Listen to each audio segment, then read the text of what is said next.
ईश्वर साकार है या निराकार? आज हम इस विषय पर चर्चा करेंगे। ईश्वर साकार है या निराकार, यह प्रश्न सदियों से दर्शन, धर्म और अध्यात्म का केंद्र बिंदु रहा है। इसे समझने के लिए हमें ईश्वर की प्रकृति और मानव की आवश्यकता दोनों पर विचार करना होगा। निराकार ईश्वर को एक सर्वशक्तिमान, सर्वज्ञ, असीम शक्ति के रूप में देखा जाता है, जो किसी रूप, रंग या आकार से बंधी नहीं है। इस दृष्टिकोण में ईश्वर को सीमाओं में बांधना उनकी व्यापकता को कम करना है। वह ऊर्जा, चेतना और सृष्टि का स्रोत है। भक्त इस रूप में ईश्वर की अनुभूति ध्यान, योग और आत्मचिंतन के माध्यम से करते हैं। दूसरी ओर साकार ईश्वर को मानव के लिए सुलभ और निकटतम रूप माना जाता है।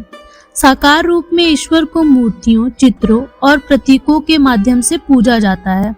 यह दृष्टिकोण मानव की भावनात्मक और आध्यात्मिक आवश्यकताओं को पूरा करता है, क्योंकि मानव एक साकार संसार में रहता है और साकार रूप को अधिक आसानी से समझ और अनुभव कर सकता है। भगवान राम, कृष्ण, शिव और देवी देवताओं का पूजन इस विचारधारा को दर्शाता है। क्या ईश्वर दोनों हो सकते हैं? यह संभव है कि ईश्वर दोनों हैं, साकार भी और निराकार भी। वह निराकार में असीम और व्यापक हैं, जबकि साकार में वह हमारी सीमित समझ और भावनात्मक जुड़ाव के लिए निकट और सुलभ है। जिस प्रकार जल को बर्फ या भाप में बदला जा सकता है, उसी प्रकार ईश्वर भी हमारी भक्ति और आवश्यकता के अनुसार साकार या निराकार रूप में अनुभव किए जा सकते हैं। ईश्वर और मानव का संबंध। यदि ईश्वर निराकार है तो उन्होंने साकार मानव की रचना क्यों की?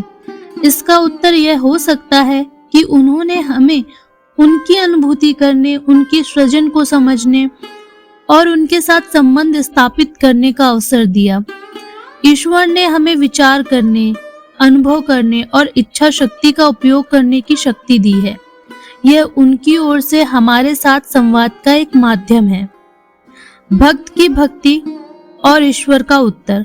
भक्तों का मानना है कि तीव्र भक्ति और प्रेम से ईश्वर को साकार रूप में अनुभव किया जा सकता है।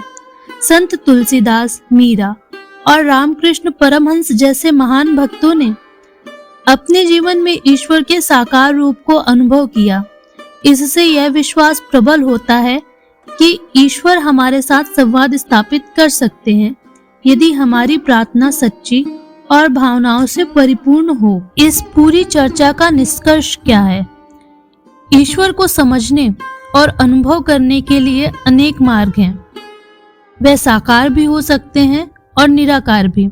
यह हमारी भक्ति, विश्वास और दृष्टिकोण पर निर्भर करता है कि हम उन्हें किस रूप में अनुभव करना चाहते हैं। ईश्वर हमारी आत्मा के निकट है और उनकी अनुभूति के लिए केवल हमारे मन की शुद्धता और प्रेम की गहराई आवश्यक है।